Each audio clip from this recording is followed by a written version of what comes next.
Hello and welcome back. Today, I'm messing around with my beater acoustic guitar. Do you have one of these guitars? You know the one I'm talking about. The one you don't mind leaning in a corner to collect dust for a few months. The one that hasn't had its strings replaced for at least a year. The one you take places like camping trips. Like that time when your friends drank too much and Billy accidentally spilled beer on it. Damn it, Billy. But you're not really that bothered by it, because after all, it's a beater guitar. It's meant to take abuse. It's meant to go places your nicer guitars would never go.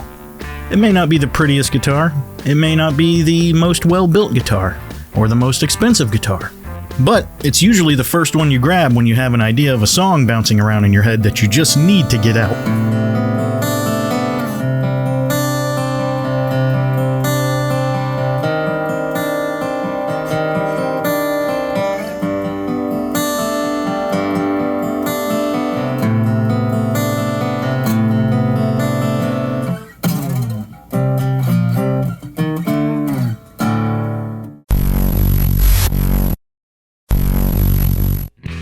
So I recently took my beater guitar to get it set up, and by recently I mean no less than a year ago.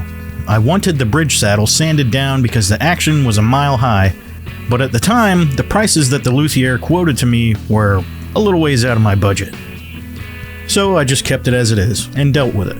But now, I've dealt with it long enough, and I wanted to do something about it myself. But instead of sanding the saddle down myself because I thought I'd probably just mess it up and wouldn't have a way to fix it, I decided, if the original one is likely plastic anyway, why not just try printing a new one? So I popped the strings off after loosening them up with my 3D printed string winder that I designed a while back.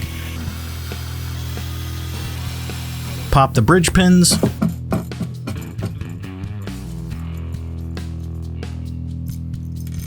And pulled the saddle out.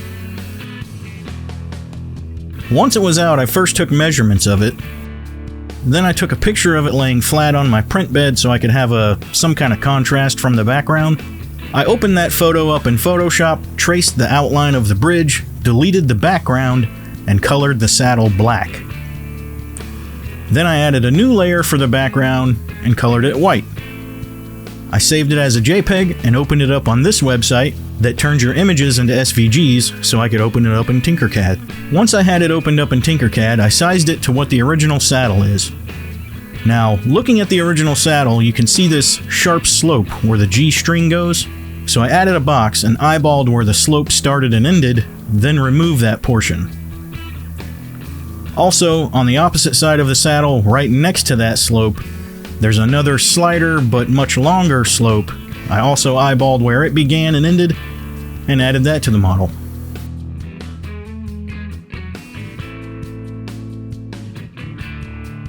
What I'm left with is almost an exact replica of the original saddle. But in order to lower the action, I minused 1 millimeter from the height of it. I actually ended up printing this 3 times, because 1 millimeter wasn't enough, 2.5 millimeters caused the strings to buzz everywhere, but 2 millimeters was almost perfect. Perfect enough for a beater guitar anyway. The intonation is pretty spot on, however, there is some slight buzzing on the high end of the fretboard, but only on the G string, and I can live with that. I used the standard quality profile in Cura. The only thing I changed was the infill to 50 and the temps to 205, because that's what works best for my filament. Then I added a brim with a line count of 10, just so I knew it wouldn't move around. And here it is printed. And it looks like I need to adjust my Z offset a little bit, but that's another story. So I installed the saddle into the bridge, and after that... Perfect. Let's get the strings on it. Tune it up and see where our action's at.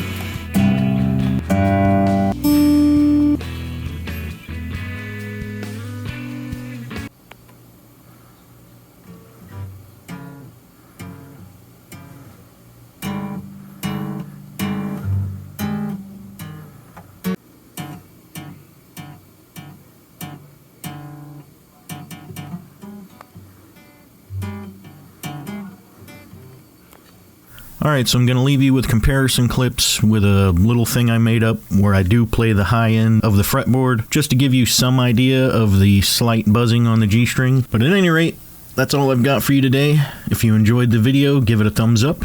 If you're not subscribed, consider subscribing. I appreciate you tuning in. Catch you in the next one. And as always, have the best day ever.